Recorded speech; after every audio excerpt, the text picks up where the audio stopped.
Imagine, se a sua mente permitir, um cenário que acontece 1000 vezes por dia, em 1000 lugares diferentes. Pode ser um bar sujo na periferia de Londres, um salão diplomático em Viena ou a sessão de comentários de uma rede social. 2 agentes se encontram. Um deles faz um movimento, um esbarrão, um insulto sussurrado, um tweet sarcástico. O tempo, que até então fluía como um rio calmo, congela. O ar fica pesado, com gosto de metal e eletricidade estática. Naquele microsegundo, o cérebro humano, essa máquina de 3 quilos de gelatina eletrificada que nos levou à Lua, decide ignorar toda a lógica, toda a segurança e toda a civilidade para focar em uma única variável: a reputação. Você acha que a violência é uma explosão de caos. Você está errado. A violência é, na verdade, uma equação matemática rigorosa, fria e aterrorizante que o seu cérebro resolve sem a sua permissão. E o resultado dessa equação, quase sempre, é uma armadilha da qual não conseguimos escapar há 10.000 anos. Nós gostamos de pensar que somos seres racionais navegando em um mundo moderno de leis e estatutos. Mas a verdade, nua e crua, é que carregamos um software obsoleto rodando em um hardware superaquecido. Para entender por que um olhar torto pode resultar em uma tragédia, ou por que nações inteiras queimam seus recursos em guerras que ninguém pode vencer, precisamos descer ao porão da nossa biologia. Precisamos olhar para o que acontece quando a luz da razão se apaga e a amígdala assume o controle do painel de operações. A história que vou contar hoje não é sobre heróis ou vilões. É sobre o mecanismo invisível, a engrenagem silenciosa que transforma homens pacíficos em assassinos e impérios prósperos em cinzas. É a história de como o nosso desejo mais profundo, o desejo de ser respeitado, é na verdade a corda com a qual nos enforcamos. Vamos começar dissecando o conceito de honra. Hoje usamos essa palavra para descrever políticos ou cavaleiros de filmes de fantasia. Mas, biologicamente falando, a honra não tem nada a ver com nobreza. A honra é uma moeda. E como qualquer moeda, ela sofre inflação, deflação e, o mais importante, roubo. Imagine que você é um pastor de ovelhas nas montanhas da Albânia no século XV, ou um vaqueiro no sul dos Estados Unidos no século XIX. Todo o seu patrimônio, toda a sua capacidade de alimentar sua família é móvel. Suas ovelhas podem ser roubadas à noite, seu gado pode ser levado. Em um ambiente onde não existe polícia, onde a lei é uma ideia abstrata e distante, a única barreira entre você e a miséria total não é uma cerca, é a sua reputação. É a certeza absoluta na mente do seu vizinho de que, se ele roubar uma única ovelha sua, você não vai apenas chamar as autoridades. Você vai queimar a casa dele. Você vai perseguir a família dele até o fim dos tempos. Essa cultura da honra cria um paradoxo fascinante e letal. Para evitar a violência, você precisa projetar uma capacidade infinita para a violência. Você precisa ser um fio desencapado, pronto para explodir ao menor toque. A hipersensibilidade ao insulto não é uma falha de caráter nessas sociedades, é uma apólice de seguro. Se alguém esbarra em você e você não reage, você não está apenas sendo o cara legal. Você está sinalizando para toda a comunidade que você é fraco, que você é um alvo fácil, que seus recursos estão disponíveis para serem tomados. Então, a resposta desproporcional, o tiro disparado por causa de uma palavra mal colocada, não é loucura. É um cálculo econômico racional de preservação de ativos. O problema surge quando transplantamos esse software de sobrevivência das montanhas selvagens para o escritório moderno com ar-condicionado ou para o trânsito da avenida principal. O seu cérebro não sabe que você tem seguro de carro.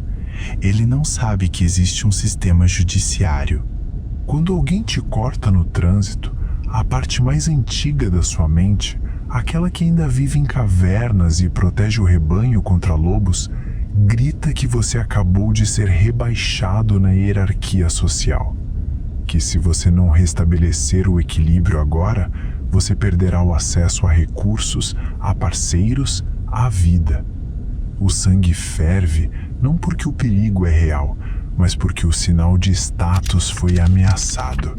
E aqui entramos na teoria dos jogos, o campo da matemática que explica por que a vingança é, tragicamente, uma estratégia estável. No famoso dilema do prisioneiro, a cooperação é o ideal, mas a traição é a tentação. No entanto, quando o jogo é repetido, quando você interage com as mesmas pessoas repetidamente, surge a estratégia do tit for tat, ou olho por olho. A matemática prova que responder a uma agressão com uma agressão equivalente é uma forma eficaz de impedir que o outro tire vantagem de você. Se você sempre perdoa, você é explorado. Se você sempre ataca, você é isolado. Mas se você retalhar exatamente na mesma medida, você ensina ao agressor que o custo de te atacar é alto demais. Parece justo, certo? Parece equilibrado. Mas existe um erro fatal nesse algoritmo. Um bug de percepção que transforma a estabilidade em caos.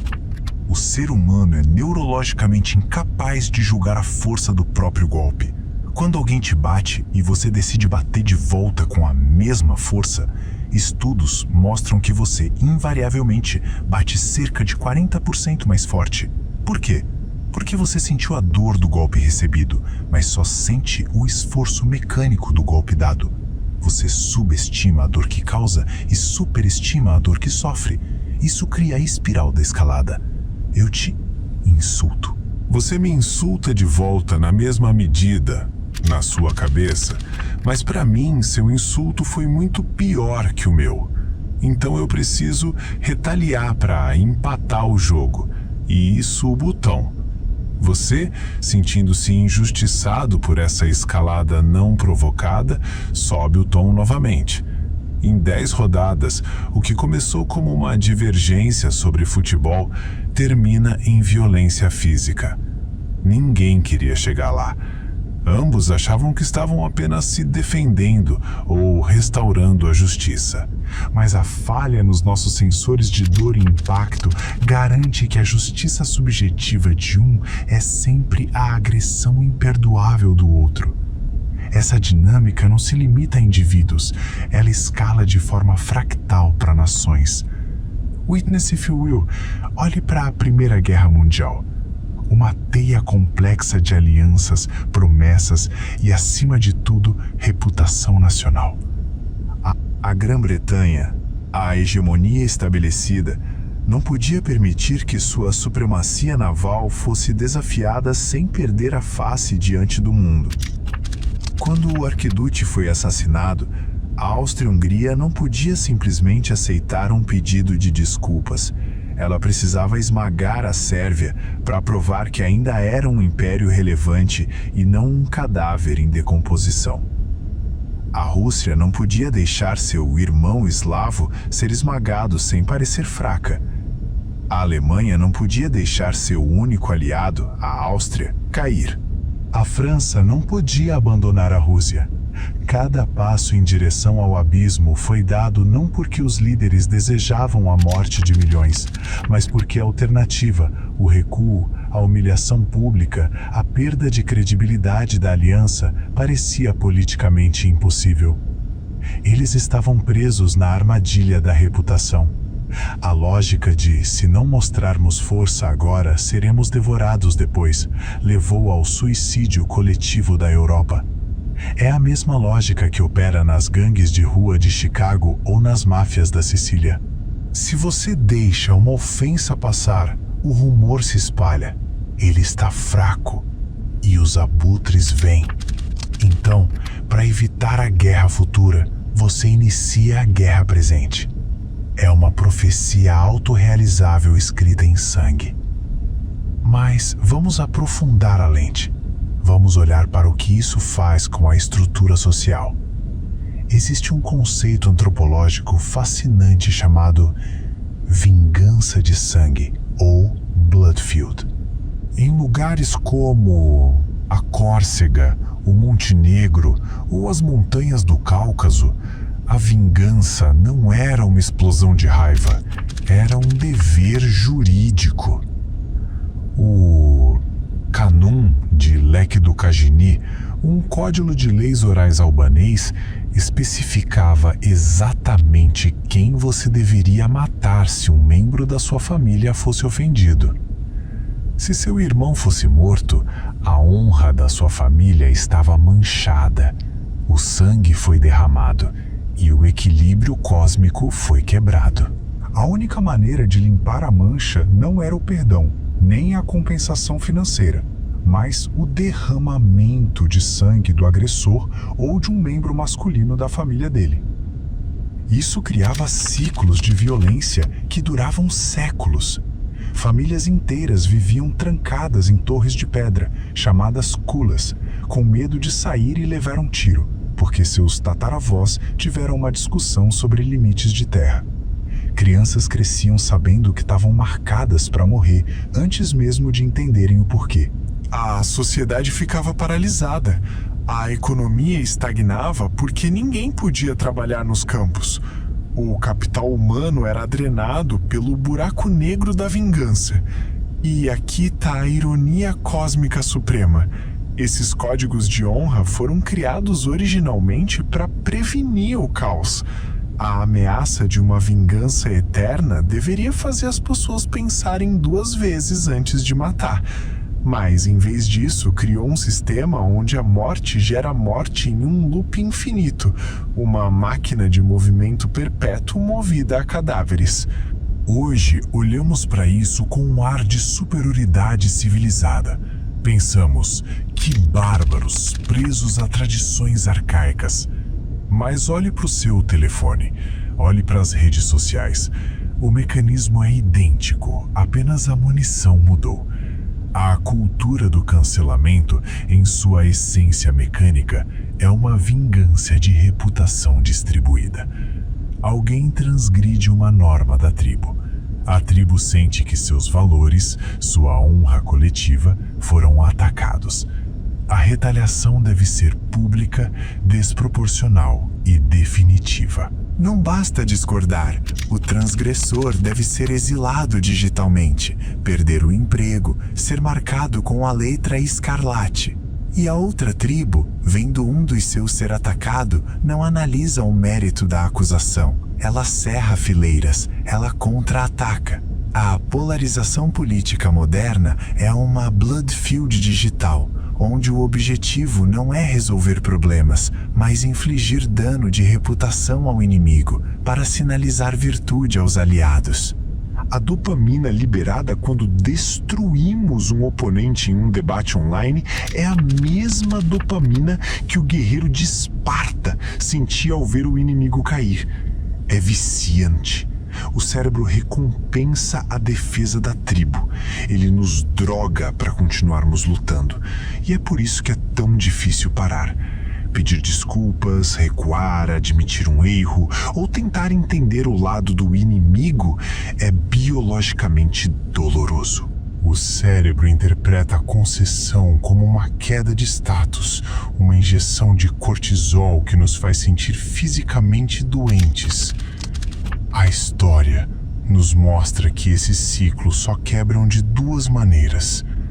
A primeira é a exaustão total, quando ambos os lados sangraram tanto que não há mais ninguém para segurar a espada.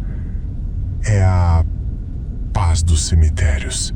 A segunda maneira, a única que oferece esperança, é a intervenção de um terceiro poder avassalador: o Estado, a lei, o Leviatã. Quando a autoridade central monopoliza a violência, ela retira o fardo da vingança dos ombros do indivíduo. Você não precisa mais matar seu vizinho que roubou sua ovelha, porque a polícia vai prendê-lo. A justiça deixa de ser quente e passional para se tornar fria e burocrática. Isso não satisfaz nosso desejo primitivo de ver sangue, mas permite que a civilização exista. No entanto, o Leviatã tem seus limites. Ele não pode legislar sobre o desprezo. Ele não pode policiar o insulto sutil. E é aí que o perigo reside hoje. À medida que a confiança nas instituições neutras corrói, à medida que as pessoas sentem que o sistema é injusto ou aparelhado, a tentação de voltar à justiça pelas próprias mãos, à justiça da honra, à justiça da vingança, retorna com força total. Vemos isso no aumento da violência política, na radicalização de grupos que se sentem marginalizados, na retórica de nós contra eles. Estamos flertando com o retorno ao estado de natureza, esquecendo o quão frio e brutal ele realmente é. René Girard, o grande filósofo e historiador, propôs que o desejo humano é mimético. Nós queremos o que os outros querem, e inevitavelmente isso nos coloca em conflito. Para Girard, a única forma de uma comunidade não se autodestruir nessa violência mimética é através do bode expiatório. Escolhemos uma vítima, culpamos ela por todo o caos e a sacrificamos. A união contra o inimigo comum restaura a paz temporária, até que a pressão suba novamente e precisemos de uma nova vítima. Nossa história é um cemitério de bodes expiatórios, de bruxas queimadas a minorias perseguidas. A civilização é uma fina camada de gelo sobre esse oceano profundo de impulsos sacrificiais. Então, qual é a solução para o indivíduo? Para você, assistindo a isso, sentindo a raiva subir quando lê a notícia do dia ou ouve o comentário do colega de trabalho? A solução é contraintuitiva. A solução é a traição do gene. É usar o córtex pré-frontal, a parte mais nova e evoluída do cérebro, para vetar as ordens da amígdala.